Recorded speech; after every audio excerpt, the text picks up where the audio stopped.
Hello student, आज फिर से हम कार्डियक साइकिल के बारे में डिस्कशन करेंगे। मैं आज आपको कार्डियक साइकिल के वेंट्रिकुलर इवेंट्स के बारे में एक्सप्लेनेशन करने जा रही हूँ। देखिए, इस वीडियो में सिर्फ मैं आपको वेंट्रिकुलर इवेंट्स के बारे में ही बताऊंगी। क्योंकि फुल वीडियो अगर मैं कार्डियक साइकिल के बारे में आपको समझाती हूँ तो आप बहुत ज़्यादा कन्फ्यूज हो जाएंगे। तो ईजी एक्सप्लेनेशन के लिए मैं आपको वन बाय वन स्टेप इसकी एक्सप्लेन करूंगी। तो आज हम वेंट्रिकुलर सिस्टोल के बारे में पढ़ेंगे, लेकिन सबसे पहले वेंट्रिकुलर सिस्टोल समझने के लिए आपको क्या पता होना चाहिए, कार्डियक साइकिल है क्या, ये पता होना चाहिए। तो कार्डियक साइकिल का मतलब क्या होता है कि ईच बीट में, मतलब हार्ट की जो एक धड़कन होती है, एक बीट होती है, उस बीट में हार्ट के अंदर क्या क्या चेंजेस आते हैं। तो ब्लड फ्लो जैसे ही होता है तो हार्ट कॉन्ट्रैक्ट करता है और रिलैक्स होता है। तो ये जितने भी चेंजेस हार्ट के अंदर आ रहे हैं उसे हम क्या कहते हैं, कार्डियक साइकिल कहते हैं। तो आपको पता क्या होना चाहिए, सबसे पहले आपको पता होना चाहिए कि हार्ट बीट कितनी होती है नॉर्मल। तो नॉर्मल हार्ट बीट कितनी होती है, 1 मिनट में कम से कम हार्ट बीट करता है 72 बीट्स। मतलब 1 मिनट में हार्ट कितनी बार धड़कता है, 72 बार। और एक बीट में कितना ब्लड पंप आउट करता है हार्ट, तो 70 ml ब्लड पंप आउट करता है। तो यहाँ पे हम क्या बात कर रहे हैं कि एक बीट की बात कर रहे हैं। मतलब जो कार्डियक साइकिल होती है वो एक बीट में, उसकी जो नॉर्मल ड्यूरेशन होती है वो कितनी होती है, 0.8 सेकेंड। तो यहाँ पे मैंने क्या बात करी, मैंने ये कहा है कि जो नॉर्मल हार्ट रेट है, नॉर्मल हार्ट रेट कितना होता है, मतलब 1 मिनट में 72 हार्ट रेट होता है, हार्ट बीट होती है। और एक बीट में जो चेंजेस आते हैं हार्ट के अंदर, उस चेंजेस को हम क्या बोलते हैं, कार्डियक साइकिल। और ये जो नॉर्मल ड्यूरेशन इसकी होगी, वो नॉर्मल ड्यूरेशन कितनी होती है कार्डियक साइकिल की, 0.8 सेकेंड। अब आपको पता होना चाहिए कि स्ट्रोक वॉल्यूम क्या होता है, माइन्यूट वॉल्यूम क्या होता है। तो स्ट्रोक वॉल्यूम का मतलब होता है कि एक बीट में हार्ट कितना ब्लड पंप आउट कर रहा है। तो हार्ट एक बीट में 70 ml ब्लड पंप आउट करता है। और माइन्यूट वॉल्यूम मतलब नाम से ही पता चल रहा, मिनट की बात हो रही है। मतलब 1 मिनट में हार्ट कितना ब्लड पंप आउट करता है, तो 1 मिनट में 5 लीटर ब्लड पंप आउट करता है। और वही 5 लीटर पूरी बॉडी में क्या हो जाता है, डिस्ट्रीब्यूट कर दिया जाता है। तो कार्डियक साइकिल समझने के लिए आपको पता होना चाहिए कि कार्डियक साइकिल का मतलब क्या है, कि हार्ट के अंदर एक बीट में जितने भी चेंजेस आ रहे हैं, चाहे वो सिस्टोल हो कि डायस्टोल हो, उसे हम क्या कहेंगे, कार्डियक साइकिल।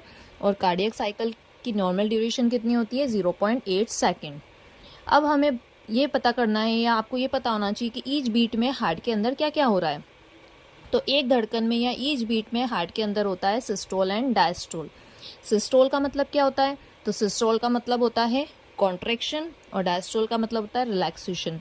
मतलब सिस्टोल के टाइम पे हार्ट के अंदर क्या हो रहा है, हार्ट कॉन्ट्रैक्ट हो रहा है और जितना भी ब्लड है वो चैम्बर से कहाँ जा रहा है, ब्लड वेसल्स में जा रहा है। तो ब्लड वेसल्स मतलब हम किसकी बात कर रहे हैं, अगर राइट वेंट्रिकल से ब्लड जाएगा तो वो कहाँ जाएगा, पल्मोनरी आर्टरी में।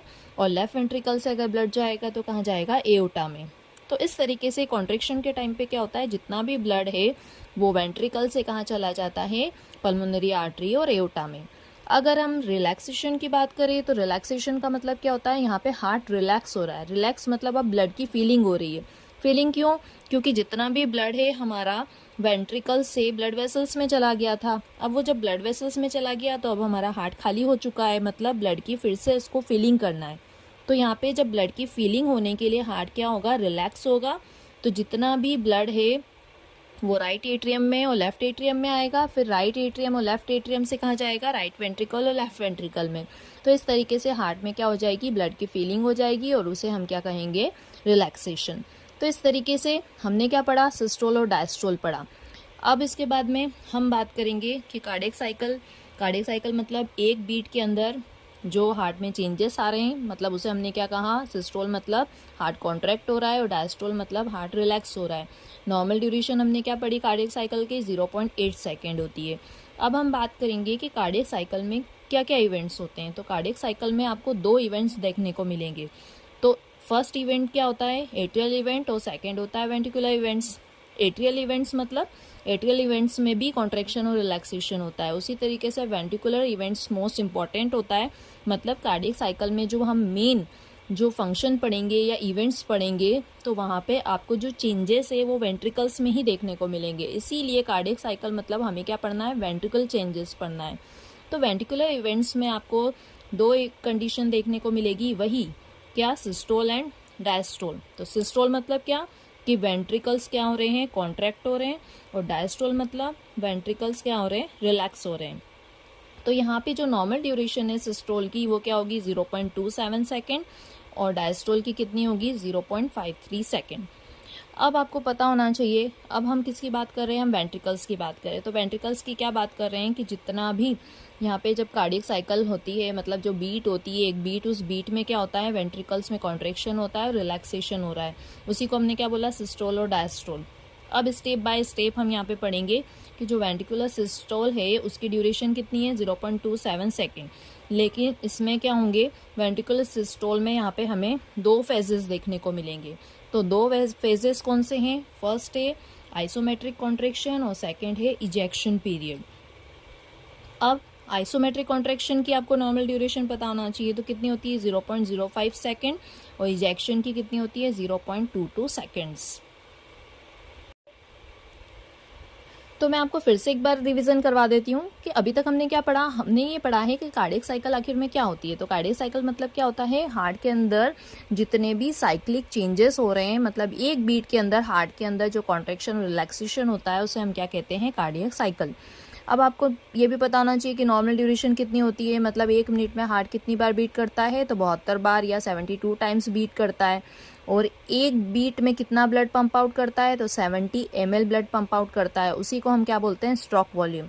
स्ट्रोक वॉल्यूम मतलब होता है एक बीट में heart 70 ml blood pump out करता है, और माइन्यूट वॉल्यूम मतलब होता है 1 मिनट में 72 बार बीट करता है, तो 1 मिनट में कितना ब्लड पंप आउट करेगा, 5 लीटर। इसे हम कहते हैं माइन्यूट वॉल्यूम।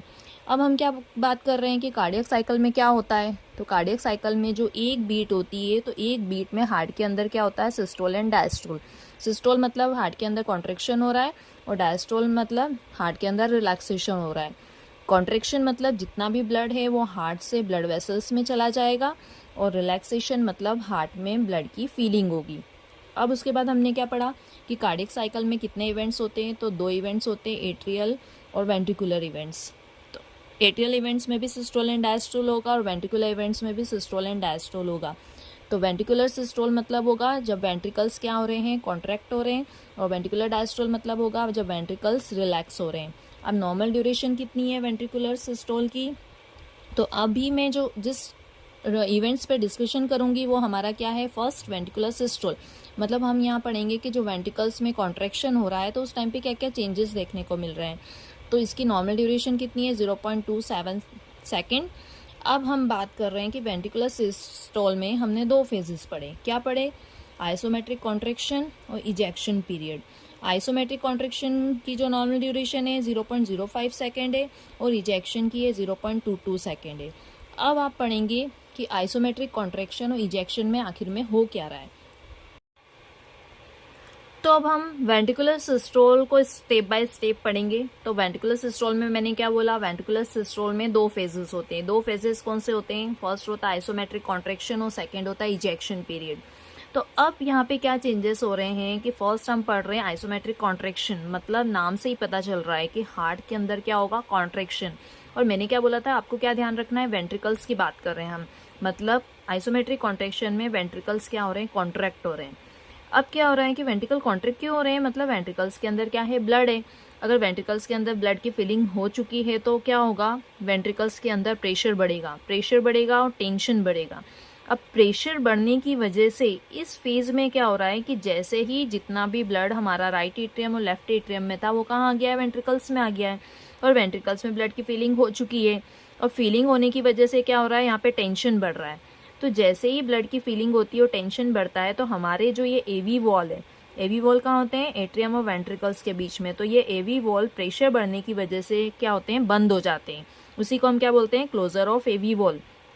और जैसे ही ये बंद होते हैं तो हमें यहाँ पे कौन सा साउंड मिलता है, फर्स्ट हार्ट साउंड। मतलब फर्स्ट हार्ट साउंड हमें कैसे मिलता है, closure of the AV valve के बंद हो जाने की वजह से। तो यहाँ पे फर्स्ट हार्ट साउंड कैसे मिला हमें, कि जैसे ही एट्रियम से वेंट्रिकल में ब्लड आया और प्रेशर बढ़ा, तो प्रेशर बढ़ने की वजह से हमारे ये एवी वॉल बंद हो गए, और बंद होने की वजह से हमें क्या मिला, फर्स्ट हार्ट साउंड। अब आपको ये चीज़ भी नोट करनी है कि यहाँ पे जो हमारे सेमिलुनर वॉल होते हैं वो आइसोमेट्रिक कॉन्ट्रैक्शन में बंद ही रहेंगे, ये नहीं खुलेंगे, ये क्लोज ही रहते हैं। तो क्लोजर ऑफ सेमिलुनर वॉल हमें यहाँ पे देखने को मिलेगा। तो अब आपको क्या क्या दिखा है यहाँ पे चेंजेस, कि आइसोमेट्रिक पीरियड में क्या हो रहा है कि वेंट्रिकल्स के अंदर प्रेशर बढ़ रहा है, बढ़ता जा रहा है, और साथ में हमारे एवी वॉल भी क्लोज है और सेमिलूना वॉल भी क्लोज है। तो आपको ये ध्यान रखना है कि इस फेज में एवी वॉल बंद में होते हैं, जिसकी वजह से फर्स्ट हार्ट साउंड मिलता है, और हमारे सेमिलूना वॉल तो ऑलरेडी क्लोज ही है। अब ये सेमिलूना वॉल खुलेंगे, लेकिन ये कौन से वाले फेज में खुलेंगे? इजेक्शन वाले फेज में खुलेंगे। तो इजेक्शन का मतलब क्या होता है कि जितना भी ब्लड है वो अब वेंट्रिकल से बाहर आके कहाँ जाएगा? पल्मोनरी आर्टरी और एओर्टा में। तो हमारा अब सेकंड फेज कौन सा आ रहा है? Ejection period. तो इसकी नॉर्मल ड्यूरेशन होती है 0.22 सेकेंड्स की। अब इस फेज में क्या हो रहा है? तो इस फेज में जितना भी ब्लड है, जो टेंशन बढ़ रहा था, जो प्रेशर बढ़ रहा था ब्लड का, तो ब्लड को कहीं ना कहीं जाने की जगह चाहिए। हमारे एवी वॉल तो क्लोज रहेंगे ही सही, क्योंकि अगर ये खुल गए तो जितना भी ब्लड है वो बैक फ्लो हो जाएगा और वो एट्रियम में चला जाएगा। तो ऐसा नहीं होना चाहिए, इसके लिए एवी वॉल क्लोज रहेंगे। लेकिन अब ब्लड के प्रेशर की वजह से जितना भी ब्लड है वो वेंट्रिकल्स, दोनों वेंट्रिकल से बाहर आएगा और कहाँ चला जाएगा? ब्लड वेसल्स में। राइट एट्रियम से कहाँ चला जाएगा? पल्मोनरी आर्टरी में, और लेफ्ट वेंट्रिकल से कहाँ चला जाएगा? एओर्टा में। तो उसी फेज को हम क्या बोलते हैं? Ejection period. मतलब इजेक्शन पीरियड में क्या हो रहा है? हमारे क्लोजर ऑफ एवी वॉल भी बंद है, लेकिन अब कौन से वॉल खुल चुके हैं? हमारे सेमिलूना वॉल। तो हमारे सेमिलूना वॉल खुल गए हैं। खुलने की वजह से क्या होगा? सडन एकदम रश के साथ ब्लड बाहर आएगा, उसे हम क्या कहेंगे? Rapid ejection. और बाद में जो बचा हुआ ब्लड होता है वो स्लोली बाहर आता है, तो उसे हम क्या कहते हैं? Slow ejection. तो इस तरीके से हमने अभी क्या पढ़ा? वेंट्रिकुलर इवेंट्स पढ़े। तो वेंट्रिकुलर इवेंट्स में हमने वेंट्रिकुलर सिस्टोल ही पढ़ा है अभी। वेंट्रिकुलर सिस्टोल मतलब यहाँ पे वेंट्रिकल्स कॉन्ट्रैक्ट होंगे और जितना भी ब्लड है वो कहाँ चला जाएगा? ब्लड वेसल्स में चला जाएगा। तो दो फेजेस हमने कौन से पढ़े? Isometric contraction. आइसोमेट्रिक कॉन्ट्रैक्शन में क्या हुआ था कि वेंट्रिकल्स में टेंशन बढ़ रहा है, ब्लड की वजह से प्रेशर बढ़ रहा है, लेकिन हमारे दोनों वॉल यहाँ पे नहीं खुलेंगे। एवी वॉल तो बंद हो जाएगा, साथ साथ सेमिलूना वॉल भी क्लोज ही है। अब इजेक्शन में क्या हो रहा है कि एवी वॉल तो हमारे बंद है, अब हमें क्या करना है? वेंट्रिकल से ब्लड को आगे भेजना है। तो हमारे यहाँ पे सेमिलूना वॉल खुल जाएंगे और सडन स्पीड के साथ ब्लड पल्मोनरी आर्टरी और एओर्टा में जाएगा। फिर बाद में जो बचा कुचा है वो स्लोली जाएगा। तो इसे हम कहेंगे रैपिड इजेक्शन और स्लो इजेक्शन। तो अभी मैं सिर्फ आपको वेंट्रिकुलर सिस्टोल के बारे में ही एक्सप्लेन करूंगी। नेक्स्ट वीडियो में मैं आपको वेंट्रिकुलर डायस्टोल और एट्रियल इवेंट्स के बारे में भी एक्सप्लेनेशन करूंगी। तो अगर आपको मेरे इस टॉपिक से रिलेटेड कोई भी क्वेरीज या कंफ्यूजन है तो आप इस वीडियो पे कमेंट्स कर सकते हैं। और अगर आपको मेरा ये वीडियो अच्छे से और थ्योरी इजी समझ में आई है तो आप मेरे चैनल को सब्सक्राइब और लाइक ज़रूर करें।